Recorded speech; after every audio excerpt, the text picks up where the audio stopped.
Please like, share, subscribe. Conscious Living TV. Awaken your life.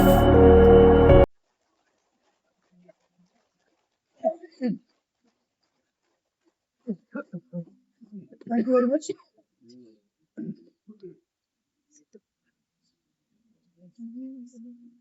ధ్యానంలో కొత్తగా వచ్చిన వాళ్ళు ఎవరైనా ఉన్నారా?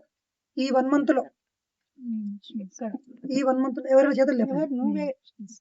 నేను వచ్చిన రెండో వారం సంవత్సరం అయింది మేము వచ్చి, ఓన్లీ సంవత్సరం లోపు.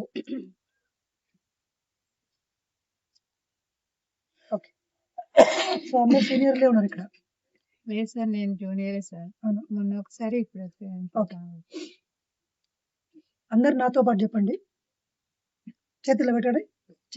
శరీరము, మనస్సు, ఆత్మ. ఎన్ని ఉన్నాయండి? శరీరము, మనస్సు, ఆత్మ. ఎన్ని విషయాలు? 3. ఈ శరీరం గురించి మనందరూ తెలుసు. కనిపించేది శరీరం. మనం అందరం ఆలోచించాం. అదేంది? మనస్సు. ఈ పైన ఏముంది? ఇంకోటి, అది మనకు ఎవరు తెలియదు, విన్నామంతే. అది ఎవరు అంటే అదే మనం యాక్చువల్గా. ఈ 2 మనకు వాహనాలు లాంటివి. మనం కారు మీద పోతుంటాం, బండి మీద పోతుంటాం, రకరకాల వస్తువులను వాడుకుంటుంటాం. ఈ 2 ఆత్మకి వస్తువులు లాంటివి. ఏంటివి? శరీరము, మనసు. ఈ 2 మనం కాదు. ఈ పైన ఆత్మ మనం. ఈ శరీరంలోకి వచ్చినప్పుడు ఇది మర్చిపోతాం. ఈ మర్చిపోయి మనం ఏమనుకుంటున్నాం అంటే నేను శరీరము అనుకుంటున్నాం. ఏమనుకుంటున్నాం? కానీ శరీరం ఎవరు? మనకి మన వస్తువు, మనం వాడుకునే వస్తువు. మనసు కూడా అంతే. మనసు కూడా అయితే మళ్ళీ మనం ఏం తెలుసుకోవాలి? ఈ శరీరంలో ఉండంగానే, జీవించి ఉండంగానే జీవన్ముక్తి అంటారు. ఏ ముక్తి? చనిపోయిన తర్వాత వచ్చే ముక్తి కాదు అది. ఇప్పుడే శరీరంలో ఉండంగానే, యవనంలో ఉండంగానే, అన్ని సరిగ్గా ఉన్నప్పుడే, కాటికి కాలు జాపినప్పుడు కాదు, ఇప్పుడే. ఏమని తెలుసుకోవాలి అంటే నేనే ఆత్మను, నేను ఆత్మను తెలుసుకోవాలి. ఏమని తెలుసుకోవాలి? ఇంకొకసారి చెప్పాడు, జ్ఞానం కావాలి. ఇంకేదో నాకు ఇల్లు కావాలి, నాకు రోగం తగ్గాలి, కీర్తి కావాలి, పదవులు కావాలి. ఇవన్నీ చాక్లెట్లు. చిన్నపిల్లలకి చిన్నపిల్లలకి చాక్లెట్ ఎందుకు ఇస్తాం మనం? స్కూల్కి పంపడానికి. వాడు ఫస్ట్ స్కూల్కి వెళ్ళడానికి అవన్నీ ఇచ్చి చెప్తాడు. ప్రతిసారి కూడా మనకేం చెప్పిండంటే నువ్వు ధ్యానం చేయి, నీకు రోగం తగ్గుతుంది. కూర్చుంటాడు. నువ్వు ధ్యానం చేయి, నీకు డబ్బులు వస్తాయి. కూర్చుంటాడు. నువ్వు ధ్యానం చేయి, నీకు బిజినెస్ బాగా నడుస్తుంది. కొట్లాడిన భార్య భర్తలు ఇద్దరు మంచిగా అవుతారు అని ఫస్ట్ మనకు చిన్న చిన్న చాక్లెట్లు ఇచ్చిండు. లేకపోతే మనం రాం కదా. ఫస్టే ఆత్మ ఇవన్నీ చెప్తే రాం. ఆయన కూడా మనకు బిస్కెట్ వేసిండు. ఏం వేసిండు? అందరం మనం ఆయన వలలో పడ్డాం అనమాట ఫస్ట్. తర్వాత మెల్లమెల్లగా వచ్చి ఇవన్నీ వేస్ట్ రా, ఇవి అక్కర్లేదు మనకు, నీకు కీర్తి అక్కర్లేదు, నీకు డబ్బులు అక్కర్లేదు, నీకు పదవి అక్కర్లేదు, నువ్వే చక్రవర్తివి, నీకేం అక్కర్లేదు. నువ్వేం చేయాలి సార్ మరి అంటే చక్రవర్తి అని తెలుసుకో. ఏమని తెలుసుకోవాలి? అన్ని నాలో ఉన్నాయని తెలుసుకోవాలి. ఎలా తెలుసుకోవాలి సార్ అంటే ఈ మధ్యలో శరీరానికి మనసుకు మధ్యలో శరీరానికి ఆత్మకు మధ్యలో ఏముంది? ఇది గందరగోళంగా ఉంది. సౌండ్, ఊరికే కోరికలు, భయం, ఏడుపు, బాధ, జలసి, అన్ని సమస్యలన్నీ ఎక్కడున్నాయంటే మనసులో ఉన్నాయి. ఎక్కడున్నాయి? శరీరానికి వచ్చే నొప్పి గింతే. ఎక్కువ నొప్పి అంతా ఎక్కడుంది? బాధలు అంతా ఎక్కడున్నాయి? దాన్ని కొంచెం తప్పియాలి. శరీరానికి ఆత్మకు మధ్యలో ఏముంది? అది గందరగోళంగా ఉంది. దాన్ని కామ్ చేయాలి. మనం ఎక్కడికి పోవాల్సిన అవసరం లేదు. దాన్ని కామ్ చేస్తే అప్పుడు ఆ నీళ్ళల్లో ఆ చంద్రబింబం స్పష్టంగా కనిపించినట్లు, అద్దం లోపల మన రూపం స్పష్టంగా కనిపించినట్లు మనకి ఏం కనిపిస్తుంది అంటే మన ఆత్మ దర్శనం జరుగుతుంది. నేను ఆత్మను అని అనుభవపూర్వకంగా తెలుసుకుంటాం. ఇది పూజ వల్ల రాదు, ఇది దేవుని చుట్టుముట్టు తిరగడం వల్ల రాదు, యాగాల వల్ల రాదు, యజ్ఞాల వల్ల రాదు, ఇంకేం చేసినా రాదు. మరి ఏం చేస్తే వస్తుంది అంటే ధ్యానం చేస్తే వస్తుంది. ధ్యానం అంటే ఏంటి? ఏమిటి ధ్యానం అంటే చెప్పండి నాతో పాటు అందరు. యోగః చిత్త వృత్తి నిరోధః. అంటే మనసును శూన్యం చేయడం. చిత్తము అంటే మనసు. చిత్తంలో ఏమున్నాయంటే ఆలోచనలు. పొద్దుగాల ఇడ్లీకి వేయాలన్నా, ఇడ్లీలోకి ఏం చట్నీ చేయాలి, దానికి సరిపోకపోతే ఇంకేమన్నా దోశలు వేయాలన్నా, మళ్ళీ మధ్యాహ్నానికి ఏమి ఉండాలి. సాధారణ వ్యక్తికి వంట, తిండి, కూడు, గూడు, గుడ్డ ఇవే ఉంటాయి. ఇవే నడుస్తూ ఉంటాయి ఎప్పుడు. మరి ఇవన్నీ నడవకూడదా? సంసారం ఎట్లా నడవాలంటే అవి నడవాలి. కానీ 95% ఎక్కువ నడుస్తుంది మనకు. మరి ఏం చేయాలంటే దాన్ని కాసేపు పక్కన పెట్టాలి. నా ఫోన్ ఉంది, ఈ ఫోన్ ఉంది, ఇప్పుడు నేను ఏం చేసిన సైలెన్స్. కానీ ఇందులో ఛార్జింగ్ ఉంది, అన్నీ ఉన్నాయి, ఇందులో ఏమేమో ఉన్నాయి. కానీ అవసరం ఉన్నప్పుడే వాడుకోవాలి. మన మనసు కూడా ఫోన్ లాంటిది. మన మనసు ఏంటి? ఫోన్ లాంటిది. కానీ మన మనసును పక్కన పెట్టలేము మనం. మీరు ఎంత వద్దనుకుంటే అన్ని ఆలోచనలు వస్తాయి. నాకు వీడు గుర్తొద్దు, గుర్తుకు రావద్దు, వీడు అప్లోడు అనుకుంటే వాడే గుర్తొస్తాడు. మొన్న మిమ్మల్ని ఎవరినో రోడ్డు మీద తిట్టిండ్రు, అది నేను మర్చిపోవాలనుకుంటున్నా, అదే ఎక్కువ గుర్తొస్తుంది. మీ చేతుల్లో లేదు మీ మనసు. సమస్య అంతా ఇప్పుడు ఎక్కడ వచ్చిందంటే ప్రాబ్లం అంతా మన మనసు మనకు యజమాని అయింది. నా కారు చెప్పిన దానికి నేను పోతున్నా. ఇప్పుడు కారు ఎవరిది? డ్రైవర్ ఎవరు? నేను చెప్పిన దానికి కారు పోవాలి, కానీ కారు చెప్పిన దానికి పోతున్నా నేను. అప్పుడు సార్ 10 లక్షలు కారు పెట్టుకొని పెట్రోల్ పోసి అది చెప్పిన దానికి పోతే నాకెందుకు కారు అంటారు. ఇప్పుడు మన మనసు, అందరి మనస్సులన్నీ కూడా మనకు వ్యతిరేకంగా అయ్యి మన నెత్తి మీద కూర్చొని పనిచేస్తున్నాయి. మనల్ని చేతిలో చెక్కించుకున్నాయి, బానిసలుగా చేసుకున్నాయి. మీ లోపల ఉన్న మనసు మిమ్మల్ని ఒక బానిసలాగా వాడుకుంటుంది. మనందరం మనసుకు బానిసలమైన. అందుకే పత్రికలు వచ్చి ఏం చెప్పిందంటే ఆ మనసును కొట్టు. ఆ మనసును కొట్టాలంటే ఫస్ట్ ఏం చేయాలి?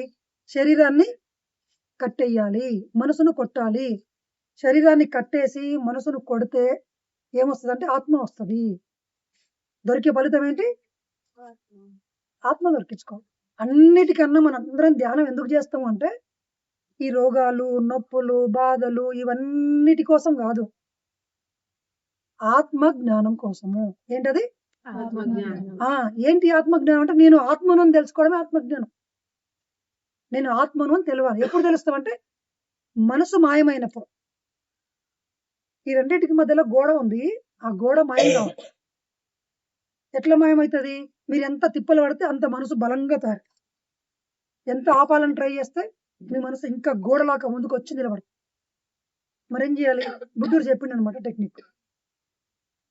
టైం దొరికినప్పుడల్లా కళ్ళు మూసుకొని ఎక్కడికి రావాలి?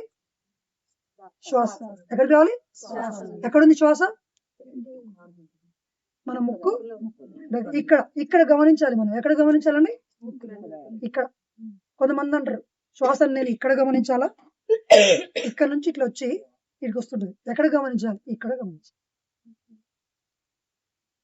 శ్వాసను ఆపాలనా? ఆపద్దు. సహజంగా జరుగుతున్న శ్వాసను గమనిస్తూ ఉంటే స్టార్టింగ్ లో ఎన్నో ఆలోచనలు వస్తుంటాయి. ఇమ్మీడియట్ గా కొత్తగా వచ్చిన ధ్యానులు ఏమంటారు అంటే ధ్యానం కుదురుతలేదు సార్, నాకు ఏకాగ్రత లేదు, నాకు రాదు అంటారు. అప్పుడే మొదలు పెట్టినాం. ఒక చిన్న పిల్లగాడు సైకిల్ తొక్కుతూ ఉన్నాడు, ఇందాక చూస్తున్నాం మనం. ఒక పిల్లగాడు కింద పడుతున్నాడు, ఇంకో పిల్లగాడు బాగా తొక్కుతున్నాడు, కొంచెం పెద్దగా అయింది. వాడు ప్రాక్టీస్ చేసిండు కాబట్టి సైకిల్ తొక్కడం వచ్చింది. మనం కూడా ఏం చేయాలంటే ధ్యానం కుదిరిన, ఆలోచనలు మాయమైనా కాకపోయినా, ఇంకేం గుర్తొచ్చినా, శరీరంలో నొప్పులు వచ్చినా ఏం చేయాలంటే కూర్చోవాలి. ఫస్ట్ ఏం నేర్చుకోవాలండి? ఫస్ట్ కూర్చోవాలి. ఫస్ట్ కూర్చోవడం నేర్చుకోవాలి. శరీరము ఫస్ట్ శరీరాన్ని కట్టాలి అన్నాడు. కట్టాలి అంటే పొదలు కూర్చోబడాలి నిమ్మలంగా. ధ్యానం కుదరదు ఫస్ట్. కొద్ది మందికి కొన్ని నెలలైనా ధ్యానం ఇంకా ఆలోచనలు వస్తూనే ఉంటాయి. ఏం టెన్షన్ పడాల్సిన అవసరం లేదు. నేను కూర్చుంటున్నానా, వెరీ గుడ్, నువ్వు ఒక అడుగు ముందుకు వేసినావు.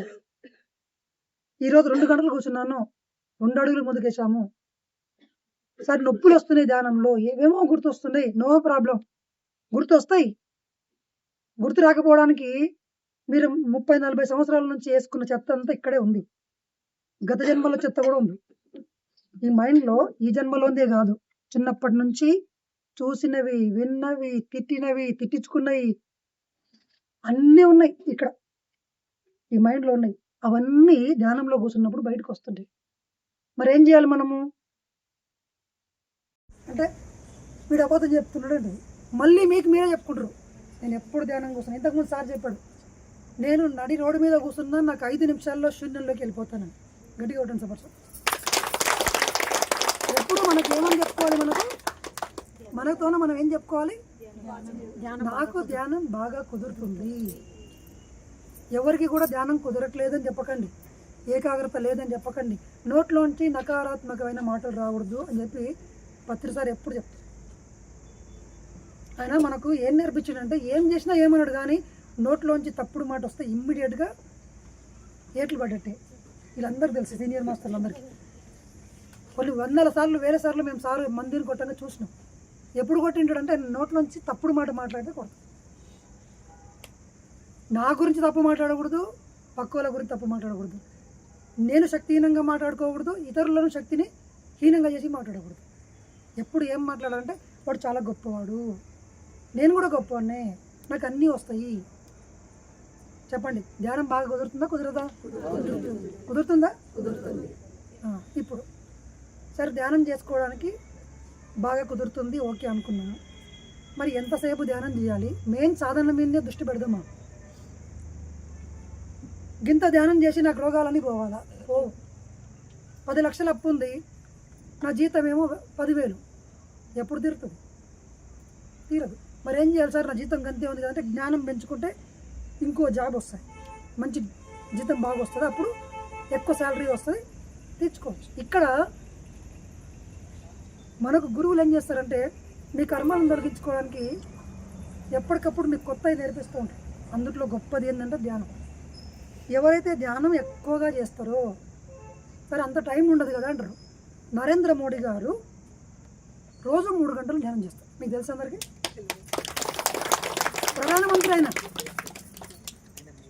ప్రధానమంత్రి ఆయన అంత పెద్ద దేశం మొత్తానికి అధినేత, ఆయనకు అంత 3 గంటల ధ్యానం టైం దొరికినప్పుడు మనకేం దొరకదు? నిర్ణయించుకోవాలి అసలు.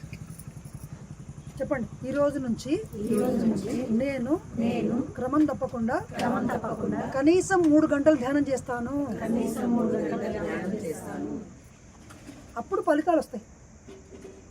మనసు శాంతం అవుతుంది, లోపల కోపం అన్ని తగ్గుతుంది, ఉద్వేగాలు, చిన్నదానికి అరవడము, గిన్నెలని పలగొట్టడము, అందరి లోపల తప్పులు చూసుకోవడము, నన్ను నేను తక్కువ అంచనా వేసుకోవడము, ఇతరులను అన్నిటిని తక్కువ అంచనా వేయడము, ఇవన్నీ తగ్గుతాయి.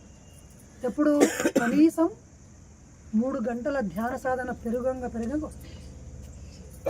ఫస్ట్ మనం ఒక నిర్ణయం తీసుకోండి. 3 గంటల ధ్యానంలో ఏం జరుగుతుందంటే ఆసన సిద్ధి వస్తుంది. ఏమొస్తుందండి? చెప్పండి ఒకసారి, మళ్ళొకసారి చెప్పండి. అంటే మీరు శరీరానికి ట్రైనింగ్ ఇస్తున్నారు. ఒకరు కూర్చో, ఏం జరిగినా కళ్ళు తెరవద్దు, నొప్పులు రానివ్వండి. ఇంతకుముందు మన శ్రీనివాస్ సార్ చెప్పిండు, కట్టెలు ఇరిచినట్టుగా శరీరం అయిపోయింది, చక్రాలు ఎక్కడెక్కడో ఏమేమో అయిందన్న. మనం అందరం నవ్వుకున్నాం, కానీ దాన్ని ఏమంటామంటే నాడీ మండల శుద్ధి. ఏమంటారు? ఎన్ని జన్మల నుంచో ఎంతో 72,000 నాడుల్లో మొత్తం మాలిన్యాలు అన్నీ ఉన్నాయి. అది ధ్యానం చేస్తే, ఈరోజు ధ్యానం చేస్తే ఒక ఏరియాలో ఉన్న చెత్త అంతా క్లీన్ అవుతుంది. మళ్ళీ రేపు 1 గంట సేపు పొద్దుగాల కూర్చున్నా కొంచెం క్లీన్ అయింది, మళ్ళీ మధ్యాహ్నం 1 గంటనో అరగంటనో కూర్చున్నా ఇంకా కొంచెం క్లీన్ అయింది. సాయంత్రం 5 గంటలకు ఛాయ్ తాగే ముందు ఓ 15 నిమిషాల టైం దొరికింది, మళ్ళీ కళ్ళు మూసుకొని కూర్చున్నా, మళ్ళీ కొంచెం క్లీన్ అయింది. ఇంట్లో ఉన్న పని అంతా ఒకటేసారి చేసుకుంటాం మనం. కొంతసేపు కొన్ని గిన్నెలు కడుగుతాం, మళ్ళీ ఇల్లు ఉడుచుకుంటాం, బూజు దులుపుకుంటాం, ఒకసారి బట్టలన్నీ మడత పెడతాం. ఇంట్లో పనులన్నిటినీ టైం టు టైం ఎట్లయితే మనం సాయంత్రానికల్లా పూర్తి చేసుకుంటామో ఆ రోజు మనం కనీసం ప్రతిరోజు ఎన్ని గంటలు ధ్యానం చేయాలి? కనీసం నిర్ణయం తీసుకోవాలి. నేను ఏం జరిగినా సరే ఈరోజు 3 గంటలు ధ్యానం చేస్తా. ఏం సాకులు చెప్పను.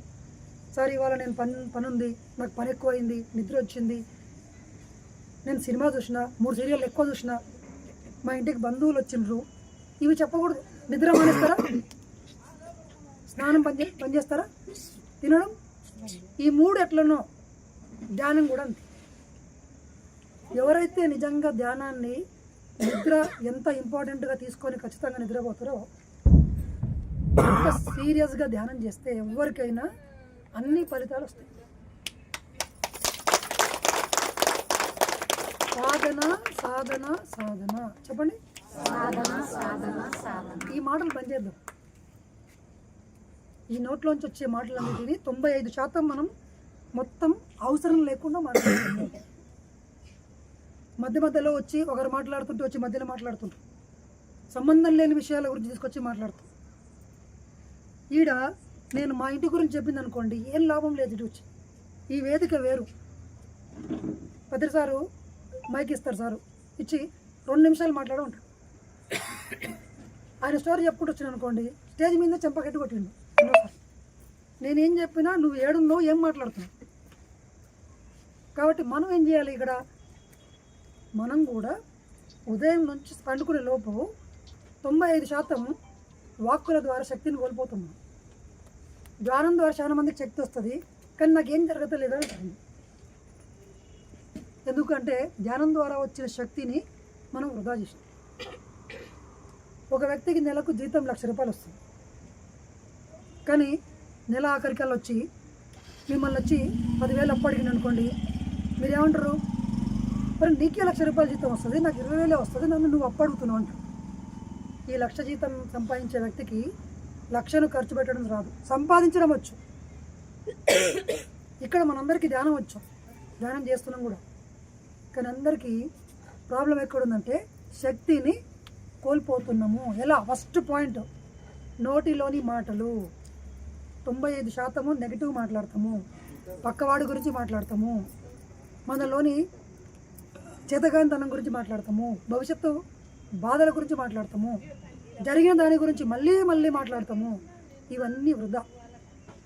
సో ధ్యానం చేయడం ఎంత ఇంపార్టెంటో తద్వారా వచ్చిన శక్తిని నిల్వ ఉంచుకోవాలి. అప్పుడు మీ అవసరాలు ఈజీగా నెరవేరుతాయి. వాటిని మనం సంకల్పాలంటాం. నేను ఒక ఇల్లు కట్టుకోవాలి, నాకు ఒక జాబ్ రావాలి, నా కొడుకుకు పెళ్లి చేయాలి, ఫలానా ఆ ప్లేస్లో నేను పిరమిడ్ కట్టాలి, లేదా ఇది జరగాలి. ఇవన్నీ ఏంటంటే సంకల్పాలంటాం. దానికి శక్తి మన దగ్గర ఉన్నది అందుతుంది. కొంతమందికి ఇలా అనుకునే వెంబడి ఇలా జరిగిపోతుంది, ఇంకొకరికి ఎంత ట్రై చేసినా జరగదు. శక్తి లేదు, ఆ మాటలకి శక్తి లేదు. ఇప్పుడు చెప్పండి, ధ్యానం ద్వారా ఎరుక, శక్తి, జ్ఞానం వస్తాయి. ఏమొస్తాయి? 3 వస్తాయి. ఒకటి ఫస్ట్ ఎరుక వస్తుంది. ఏమొస్తుంది? ఏం జరుగుతుందో మీకు తెలుస్తుంది. బయట లోపల ఏం జరుగుతుందో తెలుస్తుంది. దాన్ని ఏమంటాం? ఎరుక. మేల్కొంటాం మనం. ఫస్ట్ ధ్యానం ద్వారా వచ్చేది ఏంటంటే ఎరుక. రెండవది శక్తి. ఏమొస్తుంది? ఎక్కడి నుంచి వస్తుంది? ఈ మనసు శూన్యమైనప్పుడు ఇక్కడ బ్రహ్మరంధ్రం ఉంటుంది. ఈ విశ్వం అంతా శక్తే ఉంది, కానీ ఇది మూసుకొని. ఇప్పుడు ధ్యానంలో ఇది ఓపెన్ అవుతుంది. అపారమైన శక్తి ఉంది. ఆ శక్తి ధ్యానంలో చాలా వస్తుంది. సార్ ధ్యానంలోనే ఎందుకు వస్తుంది? నిద్రలో ఎందుకు రాదు? అన్నం తిన్నప్పుడు 20% ఎనర్జీ మాత్రమే వస్తుంది. అన్నం తినడము, మనం ప్రోటీన్స్, పోషకాహారాలు ఇవన్నీ అనుకుంటాం కదా, ఇవన్నీ తింటే ఓన్లీ 20%. నిద్ర ద్వారా ఇంకొక 10%. మనం ఈ రెండింటి మీదనే ఆధారపడతాం. మళ్ళీ పొద్దుగా లేచిన ఏమో వడవడ నెగిటివ్లు అన్నీ మాట్లాడి, తప్పుడు మాటలన్నీ మాట్లాడి ఈ శక్తి మొత్తం పోతుంది. అందుకే మన శరీరంలో జబ్బులు, ప్రాణశక్తి మనం కోల్పోతున్నాము. ప్రాణశక్తి ఏ శరీరంలో అయితే లేవో ఆ శరీరంలోకి వైరస్లు అన్నీ వస్తాయి. ఇదే చలిలో మనం అందరం తిరుగుతాము, కొంతమందికి జబ్బు వస్తుంది, కొంతమందికి రాదు. ఎందుకంటే వాళ్ళ శరీరంలో ప్రాణశక్తి లేదు. చెప్పండి, మీకు ఆరోగ్యం కావాలని వద్దా? ఎంతమందికి కావాలి? చేతులు లేపండి. మీ ఆరోగ్యం ఎలా వస్తుంది అంటే ప్రాణశక్తి వల్ల వస్తుంది. ఎలా వస్తుంది? ప్రాణశక్తి లేకపోతే రోగాలు, ప్రాణశక్తి ఉంటే భోగాలు. ఆ ప్రాణశక్తిని అధికంగా తీసుకునే మార్గం ఏంటంటే, ఒకటేమో నిద్ర ఉంది, నిద్రలో కొద్దిగా వస్తుంది. ఎందుకంటే నిద్రలో కూడా మనసు శూన్యం కాదు కాబట్టి ధ్యానంలో ఎంతో శక్తి వస్తుంది, ఈజీగా, ఫ్రీగా. అందుకే యోగులకు హిమాలయాల్లో కొన్ని సంవత్సరాల పాటు ఏమీ తినకుండా, నీళ్ళు తాగకుండా అంత చలిలో కూడా ఉంటున్నారంటే వాళ్ళకి ఏమొస్తుంది? ప్రాణశక్తి వస్తుంది. కాబట్టి వాళ్ళు ఆరోగ్యంగా ఉంటారు, యవ్వనంగా ఉంటారు, రోగాలు రావు. ఏమనుకుంటే వాళ్ళకి అవి జరుగుతాయి. ఎందుకంటే వాళ్ళ లోపల మొత్తం దేంతో నిండింది? శరీరం అంతా. మనం ఇప్పుడు ఏం నింపుకోవాలి? ధ్యానం చేస్తే సరిపోతుందా? మాట్లాడకుండా కూడా ఉండాలనా? ముఖ్యంగా నెగిటివ్ మాటలు మాట్లాడకూడదు. ఇది కాదు. ఎవరన్నా వచ్చి, ఇప్పుడు మేడమే వచ్చింది, నేను ఇక్కడ 11 రోజుల క్లాస్ చెప్తాను, అప్పుడు నేనేమనాలి? మేడం మీరు క్లాస్ పెట్టండి, జనాలు వస్తారు, అందరూ, ప్రోగ్రామ్ అద్భుతంగా జరుగుతుంది అని చెప్పాలి. లేకపోతే నోరు మూసుకొని కూర్చోవాలి. ఎస్ అన్న చెప్పాలి, లేకపోతే నోరు మూసుకొని కూర్చోవాలి. కానీ ఈడ ఎవరు వస్తారు మేడం, మేము ఆల్రెడీ ఫస్ట్ చెప్పినాం, జనాలు వినారు మేడం, వేస్ట్ అంటామా మనం అందరం? ఇవి అనకూడదు. నేను చెప్పింది వాళ్ళకి కదా నష్టం జరిగేది అనుకుంటారు. కాదు, ఫస్ట్ మీ చెవులు ఉంటాయి. మీరు నెగిటివ్ మాట్లాడినప్పుడు మీ వల్ల కాదు, నీ వల్ల కాదు, ఇది కష్టము అన్నప్పుడు వాళ్ళ చెవుల కన్నా ముందు మన చెవులు వింటాయి, మన మైండ్ ఉంటుంది, మన మైండ్లో ప్రింట్ అయ్యి మనకే నెగిటివ్ రిజల్ట్ వస్తుంది. చెప్పండి, ఈ రోజు నుంచి నేను నెగిటివ్ మాట్లాడను, సత్యమే మాట్లాడతాను, పాజిటివ్ మాట్లాడతాను. ఇందాక రామకృష్ణ సార్ చెప్పిండు, నేను ఆ మేడం లోపల ఒక గుర్తుపట్టిన నేను అని ఎంకరేజ్ చేసిండు సార్. పత్రి సార్ యొక్క లక్షణం అదే. ఒకవేళ సార్ ఉండి నీ వల్ల ఏమవుతుంది మేడం, మా వల్లనే కాలేదు అని అంటే ఇంత పెద్ద ప్రోగ్రాం జరిగేదా? సార్ గట్టిగా చెప్పండి కొట్టండి. మాట్లాడితే ఎస్ అని చెప్పండి. ఏమని చెప్పాలి? మీకు లోపల డౌట్ వస్తే నోరు మూసుకొని కూర్చోండి, కానీ నెగిటివ్ మాత్రం చెప్పొద్దు. ఇది పెద్ద కర్మ. ఎవరికి నీ వల్ల కాదు, ఇప్పుడు కష్టము, వద్దు, మాట్లాడద్దు, నోరు మూసుకుందాము. అన్ని కర్మలన్నీ గాలికి పోయే కంపని అంతా నెత్తిన చుట్టుకొని మనం అంతా ఏడ్చుకుంటూ కూర్చున్నాం అందరం. కేవలం నోటి అదే నోటిని అదుపులో ఉంచుకుంటే మీ జీవితం మొత్తం మారిపోతుంది.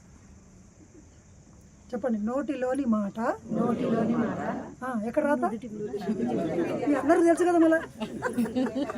మళ్ళీ ఎందుకు నెగిటివ్ మాట్లాడతాం? మనం మాట్లాడిందే ఇక రాత అవుతుంది. చెప్పండి, నేను ఈ జన్మలోనే యోగిని అవుతాను, కొన్ని లక్షల మందికి, లక్షల మంది చాలా కోట్ల మందికి జ్ఞానం బోధిస్తాను. ఒక్క ఆయన అనుకున్నాడు, బోధించలేడా? మనకెందుకు కాదు, ఆయన అదే చెప్తున్నాడు. అరే నేను నువ్వు ఒకటే గూటి పక్షులు. సార్ మీరేమో పెద్ద యోగీశ్వరులు అన్నాడు. అంటే పత్రిసారి చెప్పాడు, నేను నాతో వచ్చి ఎవరు పక్కన కూర్చొని మాట్లాడతారా అంటే, నాతో ఉన్నటువంటి సమానంగా ఇంచుమించుగా ఆ ఏరియాలో ఆ రేంజ్లో ఉన్న వాళ్ళు వచ్చి నాతో మాట్లాడతారు. మనందరం కూడా ఆయనతో ఉన్నామంటే ఆయనతో ఎన్నో సంవత్సరాల నుంచి, ఎన్నో జన్మల నుంచి శిష్యులుగా ఉన్నాం. మనలోని శక్తి ఆయనకు తెలుసు. మనం మర్చిపోయవచ్చు, కానీ ఆయన తెలుసు. చెప్పండి అప్పుడే, మీరందరూ పిరమిడ్ మాస్టర్లు అందరూ ఆల్రెడీ మాస్టర్లే. భూమి మీదకి వచ్చింది ఎందుకు అంటే ప్రపంచానికి ధ్యానం చెప్పడానికి. ఆయన పక్కింటానికి ధ్యానం చెప్తానులే, ఎవరు చెప్తాడు? ప్రపంచానికి. ఎంత గొప్ప సంకల్పం చూడండి. ఆయన నోట్లోంచి ఎట్ల మాటలు వచ్చేటివి? బంగారం, ఆనుమత్యాలు, వజ్ర తునకలు వచ్చేవి. సాధన చేసిండు ఆయన. వాక్ మౌనంగా ఉండడం వల్ల 1 సంవత్సరం అంతా మౌనంగా ఉన్నాడు పత్రి సార్. ఎన్ని రోజులు? 1 సంవత్సరం అంతా. మరి మనం ఎందుకున్నాం? గాంధీజీ గారు ప్రతి వారము ఒకరోజు మౌనంగా ఉంటారు. మనం ఉండొచ్చు. అప్పుడు వాక్ మీద మనకు అదుపు వస్తుంది. ఒకటే గుర్తుపెట్టుకోండి, ధ్యానం ఎంత ఇంపార్టెంటో నోట్లోంచి వచ్చే మాటలు ఇంకా అంతకన్నా చాలా శక్తివంతం. ఇప్పుడు చెప్పండి, శ్వాస మీద ధ్యాస ధ్యానము, మాట మీద ధ్యాస జ్ఞానం. జ్ఞానం వల్లనే ముక్తి. ధ్యానం వల్ల జ్ఞానము, జ్ఞానం వల్ల ముక్తి. మనందరికి ఏం కావాలి? ఏం ముక్తి? అనారోగ్యాల నుండి ముక్తి, ఏడుపు నుంచి ముక్తి, భయం నుంచి ముక్తి, ఎదురుచూపుల నుంచి ముక్తి, అసహనం నుంచి ముక్తి, దిగులు నుంచి ముక్తి, జలసి నుంచి ముక్తి, అన్ని సమస్యల నుంచి ముక్తి. ఇప్పుడే ఈ జన్మలోనే ఇక్కడే జీవించి ఉండగానే అది రావాలి. అది ఎట్లా వస్తుంది? ధ్యానము వల్ల జ్ఞానము, జ్ఞానం వల్ల ముక్తి. ఇంకో విధంగా రాదు. ఏ డాక్టర్లు మనను ఉద్ధరించలేరు, ఏ వాస్తు శాస్త్రజ్ఞులు ఉద్ధరించలేరు, ఏ రింగులు దొరికటైనా ఉద్ధరించలేడు, తాయితులు కట్టటైనా ఉద్ధరించలేడు. నేను 2000 సంవత్సరంలో ధ్యానంలోకి వచ్చినప్పుడు నాకు తీవ్రమైన నడుము నొప్పి ఉండేది. 6 సంవత్సరాలు నరకం అనుభవించాను. ఇలా 2 నిమిషాలు నిలబడితే నా వెన్నుముక అంతా టైట్గా అయిపోయి సూతులతో వచ్చుతున్నట్లు అనిపించింది. డాక్టర్లు, మంత్రకాల దగ్గరికి, వాస్తుశాస్త్రజ్ఞం చూపించినాం, రింగులు దొడుకున్నాం, తాయితులు కట్టించుకున్నాం, చక్రాలు, ఇంట్లో యంత్రాలు, నెత్తి మీద టెంకాయలు కొడతారు అది కొట్టించుకున్నాం. అన్ని ప్రయత్నాలు ఊర్లలో ఉంటాయని తెలుసు కదా. చివరికి మా వాళ్ళకు ఒక ఆయన వచ్చి, నీకు ఏదో గాలి దొరికిందని చెప్పి ఒక ఆయనతో తొలగిపోయింది. ఆయన పెద్ద పెద్ద చెర్లకోలు ఉంది, కొడతారేమని భయమైందా. కొడుతున్నారు కొంతమందిని, వాడు కింద పడేసి పొరలిచ్చి కొడుతున్నారు. నయం దాన్ని కొట్టలేడు, బతికిపోయాడు. తర్వాత ఇంక ఇప్పటి నుంచి ఇట్లా తోనుకోకూడదు మళ్ళీ అని చెప్పి అనుకున్నాను. అప్పుడు నాకు ఒక పుస్తకం దొరికింది, పత్రి గారి మొట్టమొదటి పుస్తకము, బుద్ధ పిరమిడ్ ధ్యాన కేంద్రం అనే పుస్తకం. దాన్ని చదివి ధ్యానం నేర్చుకొని మా ఊరి గుళ్ళో కూర్చొని నెలనే రోజులు ధ్యానం చేశాను. ఏం ధ్యానం చేశాను? శ్వాస మీద ధ్యాస, సరి అయిన ధ్యానం. మళ్ళీ ఇది గుర్తుపెట్టుకోండి, అందరు ధ్యానం అంటే మళ్ళీ ఏమేమో అనుకుంటారు. సార్ నేను గణపతి ధ్యానం చేస్తాను. గణపతి ధ్యానం చేస్తే అది మంత్రం అవుతుంది, అది ధ్యానంగా. సార్ నేను ఇక్కడ దృష్టిని ఇక్కడ మా గురువును గుర్తుపెట్టుకొని చేస్తాను, అది మనసుతో పనిచేసేది, అది మంత్రం అయితే. మనునాయితి మంత్ర, తనునాయితి తంత్ర. శరీరంతో చేస్తే తంత్రము, మనసుతో చేస్తే మంత్రము. ఈ రెండింటికి దాటి చేస్తే యోగం అవుతుంది, ధ్యానం అవుతుంది. కరెక్ట్ 30 నిమిషాలు, ఓ 30-40 రోజులు చేసిన ధ్యానము. 6 సంవత్సరాల నుంచి తగ్గని నడుము నొప్పి ఎప్పుడు మాయమైందో నాకు తెలియదు. ఒక 2 నెలలు అయిన తర్వాత నాకు అర్థమైంది, నాకు నడుము నొప్పి పోయింది అని. ప్రాణశక్తి ఎంతో వచ్చేది, శరీరం ఈ నెత్తి అంతా రాయిలాగా అయ్యేది. తెలియదు నాకు, ఎవరు చెప్పేటోళ్ళు లేరు. ఇంకా అప్పుడు సార్ని కలవలే. కానీ ఆ బుక్లో ఉంది, నీకు ఏం వచ్చినా కళ్ళు తెరవకు అన్నాడు. కళ్ళు తెరవలే, సరిగ్గా శ్వాసను పట్టుకున్నాం. చూడండి ఎంత అద్భుతమైన ఆరోగ్యం లభించిందో. మళ్ళీ నడుము నొప్పి వస్తే ఒట్టు ఇంతవరకు. చిన్నగా ఉన్నప్పుడు నేను కరాటే నేర్చుకునేటప్పుడు డిస్క్ అంటే నడుము, ఆ వెన్నెముకలో ఉన్న డిస్క్లు ఇట్లా అయ్యి ఇట్లా పడింది అనమాట. డాక్టర్ చెప్పిండు, ఇది జబ్బు కాదు, డిస్క్ డీలోకెట్ అయింది, ఇక నీకు దీనికి మందు ఉండదు, తగ్గిందా అని అదృష్టం, లేకపోతే నీకు చిన్నప్పుడు ఎప్పటి వరకు ఉంటుంది, ఎప్పటికీ ఉంటుంది అని చెప్పాను. కానీ ప్రాణశక్తి బాగా తీసుకోవడం వల్ల తగ్గిపోయింది. ధ్యానంలో నాకు కొన్ని వేల లాభాలు వచ్చినాయి, ఎన్నో లాభాలు. నా చదువులో నేను కాలేజీకి వెళ్ళటోని కాదు, సరిగ్గా సినిమాలు చూసుకుంటూ కాలేజీలకు వెళ్ళకుండా బాగా డుమ్మలు కొట్టాను. కానీ నేను ఉస్మానియా యూనివర్సిటీలో డబుల్ పీజీ కంప్లీట్ చేసిన. ఈజీగా చదువుల పిల్లల కంటే విద్యార్థులకి ధ్యానం ఎంత శక్తివంతమైందో. అందరూ అనుకుంటారు విద్యార్థులకు సార్ మాకేడ పనికి వస్తుంది అనుకుంటారు. కాదు, ఏ పని చేయాలన్నా మనకేం కావాలి? మనసు శాంతంగా ఉంటే ఆ పని చక్కగా జరుగుతుంది. సో ఈ విధంగా ధ్యానం వల్ల ఎన్నో లాభాలు ఉన్నాయి. ఇక్కడ అందరు సీనియర్ మాస్టర్లు అందరూ మాట్లాడిండ్రు, ఇంకా చాలు, ఎక్కువ మాటలు అవసరం లేదు. సాధన చాలా ఇంపార్టెంట్. ఏంటంటే ఏం ఇంపార్టెంట్? సాధన. చెప్పండి, మళ్ళొకసారి మళ్ళొకసారి. ప్రతిరోజు ఏ కుంటి సాకులు చెప్పకండి, కూర్చుందాం ధ్యానంలో. టైం దొరికింది 5 నిమిషాలు కళ్ళు మూసుకుందాము. అక్కడ బస్ స్టాండ్లో బస్సు ఎదురు చూస్తున్నాము, బస్సు అని తిట్టుకోకండి, బస్సు రాలే లేట్ కానీ బుక్ అన్నది ఇవ్వాలా ప్రతిసారి ఎప్పుడు చెప్తాడు నీ చేతిలో ఎప్పుడు బుక్ ఉండాలి, టైం దొరికితే కళ్ళల్లో మూసుకోవాలి, లేదంటే బుక్ అన్నది ఇవ్వాలి, లేదంటే ఆడియో పెట్టుకొని గురువుల మాటలు అవన్నీ వింటూ ఉండాలి, టైంను సద్వినియోగం చేసుకోవాలి. సో సరిగ్గా ధ్యానం చేద్దాము. చక్కగా మనం అంతా ఆధ్యాత్మికంగా ఎదగడానికి ఎంతో గొప్ప బ్రహ్మ విద్య మనకు అందింది. ఈ బ్రహ్మ విద్య కూడా మన దగ్గరికి ఉత్తగా రాలే, ఎన్నో జన్మల్లో ఎన్నో సేవలు చేసి చేసి చేసి చేసి అందుట్లో డిగ్రీలు పిహెచ్డీలు అన్నీ పొందినాక మీకు కానుకగా ఒక ధ్యానం అనే విద్యను తీసుకొచ్చి ఇచ్చింది. అది మీకు ఫ్రీగా దొరికిందని తక్కువ చూడకండి. ఇంత సింపుల్ ఉందని మనం ఏదైతే సింపుల్గా ఉంటుందో దాన్ని మనం ఇట్లా తక్కువ తీసుకుంటాం, సరిగ్గా విలువయ్యం. ఎంతో కష్టపడి పైనకి వెళ్ళి కొండెక్కి గుహల్లోకి వెళ్ళి తీసుకొని వస్తే దాన్ని భద్రంగా దాచుకుంటాము. మన ఇంటికి వచ్చి చెప్పాడు కదా ప్రతిసారి, అందుకే దాన్ని చిన్న చూపు చూస్తాం. అందుకే ధ్యానానికి ఈరోజు నాకు కుదరలేదు అని చెప్తాం. చెప్పండి, ఎన్ని గంటలు చేద్దాం ధ్యానం రోజు? ఓకేనా? మేడం ఒకసారి గట్టిగా చెప్పండి. కూడా ఇక్కడ ఈ ప్రోగ్రామ్ కన్నా ముందు మహబూబ్ నగర్ టీం అందరూ వచ్చి ఇక్కడ చక్కగా 40 రోజులు క్లాసులు పెట్టిండ్రు. రిజల్ట్ ఏమొచ్చిందని సంగతి పక్కన పెడితే అక్కడ వచ్చిన శక్తి అంతా కూడా ఇక్కడ ఒక మేడం రూపంలో ఇక్కడికి వచ్చి ఇదంతా జరిగింది. ఫలితం వచ్చే తీరుతుంది, ఓపికతో ఉండాలి. Thank you very much.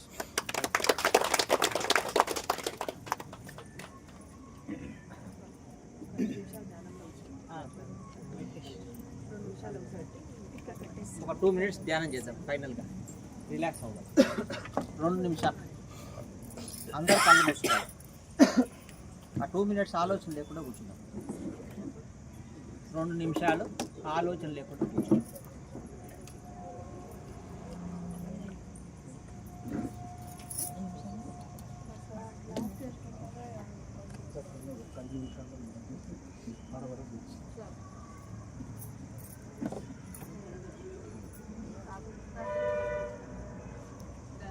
ధ్యానమేరా జీవితానికి వెలుగునిచ్చే వెన్నెలా, జ్ఞానమేరా ఆత్మ బాటలో నీడనిచ్చే మల్లెరా, నీడనిచ్చే మల్లెరా.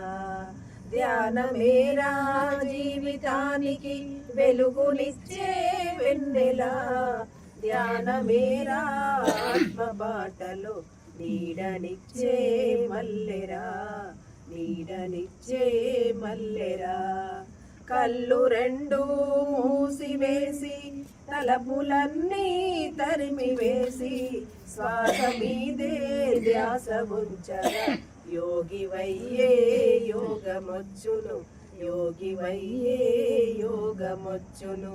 ధ్యానమేరా జీవితానికి వెలుగునిచ్చే వెన్నెలా, ధ్యానమేరా ఆత్మ బాటలో నీడనిచ్చే మల్లెరా, నీడనిచ్చే మల్లెరా.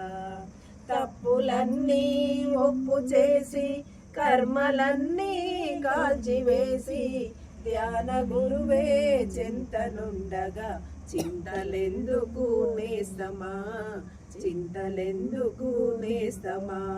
ధ్యానమేరా జీవితానికి వెలుగునిచ్చే వెన్నెలా, ధ్యానమేరా ఆత్మ బాటలో నీడనిచ్చే మల్లెరా, నీడనిచ్చే మల్లెరా.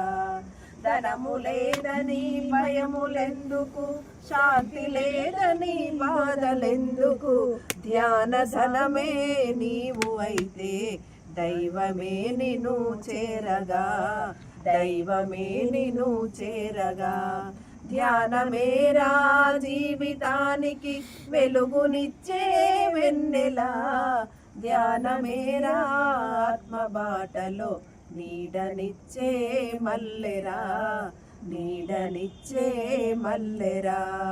ధ్యాన సాధన చేయువారికి మందులేవి ఉండబోవని, పత్రిజి బాటలో నడిచే వారికి భోగమే మరి మిత్రమా, వైభోగమే మరి మిత్రమా. ధ్యానమేరా జీవితానికి వెలుగునిచ్చే వెన్నెలా, ధ్యానమేరా ఆత్మ బాటలో నీడనిచ్చే మల్లెరా నీడనిచ్చే మల్లెరా నీడనిచ్చే. Please like, share, subscribe. Conscious Living TV. Awaken your life.